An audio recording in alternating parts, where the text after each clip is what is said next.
அன்பு குட்டீஸ்க்கு வணக்கம். ஒரு ஊரில் சுட்டிப் பையன் இருந்தான். அவன் ஒருநாள் அரசரின் தோட்டத்திலிருந்து ரோஜாப் பூவைப் பறித்து விட்டான். இதைப் பார்த்த காவலர்கள் அவனைக் கைது செய்து அரசரிடம் அழைத்துச் செல்ல இருந்தனர். அப்போது அங்கு வந்த தெனாலிராமன் அவரிடம் ஒன்றைக் கூறினார். அதன்பின் அங்கிருந்து சென்றுவிட்டார். காவலர்கள் அந்த சிறுவனை அழைத்துக் கொண்டு அரசிடம் சென்றனர். அப்போது அவன் கையிலிருந்த ரோஜாப்பூ காணவில்லை. அரசர் உடனே அந்த சிறுவனைப் பார்த்து, "நீ சென்றுவிடு" என்று கூறினார். அதாவது, தெனாலிராமன் கூறியதாவது, வாயுள்ள பிள்ளை பிழைத்துக் கொள்ளும் என்பதுதான்.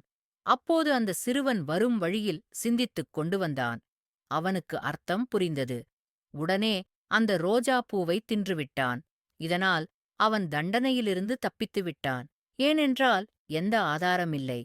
இந்தக் கதையிலிருந்து நாம் தெரிந்து கொள்வது, தண்டனையிலிருந்து தப்பிப்பது இல்ல. அதாவது, சமயோகித புத்தி மற்றும் சாமர்த்தியமாக சிந்தித்து நாம் செயல்பட்டால், வாழ்க்கையில் பல சோதனைகளில் இருந்து வெற்றி பெற முடியும். தவறு நாம் செய்யக்கூடாது. நன்றி. சப்ஸ்கிரைப் செய்து சப்போர்ட் செய்யுங்கள்.